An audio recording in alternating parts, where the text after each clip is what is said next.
All India पत्रकार एकता association का पत्रकार सम्मान समारोह धूमधाम से संपन्न हुआ। तारांकन, पत्रकारों समाजसेवियों को सम्मान पत्र देकर किया गया सम्मानित। तारांकन, बाबूपुरवा न्यू इरा पब्लिक स्कूल में ऑल इंडिया पत्रकार एकता। सबसे पहले आपका परिचय हो जाए आप लोगों का। तो मेरा नाम अनवार अहमद नूर है। दिल्ली सरकार से मान्यता प्राप्त और करीब 25-30 साल दिल्ली में रहते हुए पत्रकारिता कर रहा हूँ। तो सर, आज इस प्रोग्राम का मुख्य उद्देश्य क्या है? ऑल इंडिया पत्रकार एकता एसोसिएशन ने आज कानपुर में पत्रकारों की ये सभा की। इसका मुख्य उद्देश्य जो है वो पत्रकार एकता के साथ साथ पत्रकारों के लिए जो सुविधाएं खत्म हो गई हैं या पत्रकारों के लिए जो सुविधाएं मिलनी चाहिए उनको उठाना और सरकार तक पहुँचाना और उनको मनवाना हमारा उद्देश्य है, ताकि यहाँ के लोग भी पत्रकार हमसे जुड़े और ये बात आगे तक पहुँचे। लगातार पत्रकारों के ऊपर हो रहे मुकदमे शोषण को लेकर, जैसा आज आपने कहा है कि उनकी आवाज़ को हम बुलंद करेंगे, आवाज़ उठाएंगे, तो कितना असरकारक मानते हैं इन सब मामलों को? देखिए, असरकारक तो आप पर हम पर है।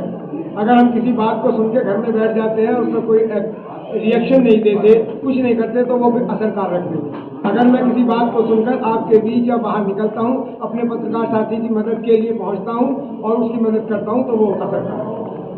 एक बात आपने भी सही कही, पत्रकारों के ऊपर शोषण का अधिकतर लेनदारी का आरोप लगता है जी। जैसा आपने कहा कि अगर पत्रकार कहीं जाते हैं तो जाहिर सी बात है उनके भी अपने खर्चे होते हैं, उनको लेकर अनेकल आरोप लग जाते हैं। इस वक्त किस तरह से काम किया जा रहा है?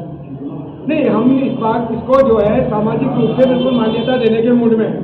क्यों कि जो लोग अगर नहीं भी लेते वो बदनाम है, जो लेते हैं तो वो भी है साहब कि कितना दे दिया, कितने, उसमें पारदर्शिता नहीं होती।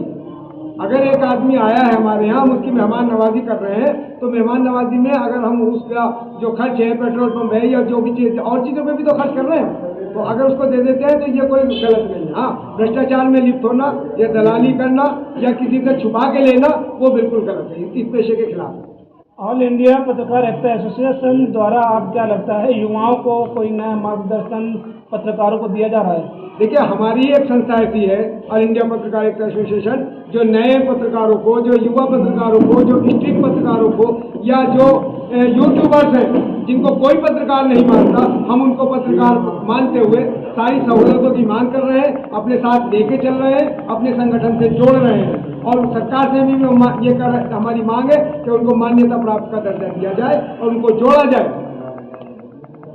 हामिद साहब लगातार देखिए, ऐसा है कि मैं सीधे ये कहता हूँ कि अगर निर्दोषों पर प्रशासन ने अत्याचार किया, तो जब मैं समाज सेवक था तो भी मैंने मदद किया, आज मैं पत्रकारिता कर रहा हूँ तो भी मैं उसी तरह मैं मदद करता रहूंगा और अपनी जान की बिना परवाह किए हुए हम अपने पत्रकार साथियों के लिए हर विषय में आगे से आगे बढ़ चढ़कर भाग। आज इस प्रोग्राम आयोजन के अंदर कई पत्रकार हमारे पत्रकार बंधु मौजूद रहे हैं और हम जिस तरह देख रहे लगातार पत्रकारों की एक अपनी अलग पीड़ा को सुनवाई दी जा रही है, तो आने वाले समय में पत्रकार को इसके लिए क्या क्या काम किए जाएंगे सर?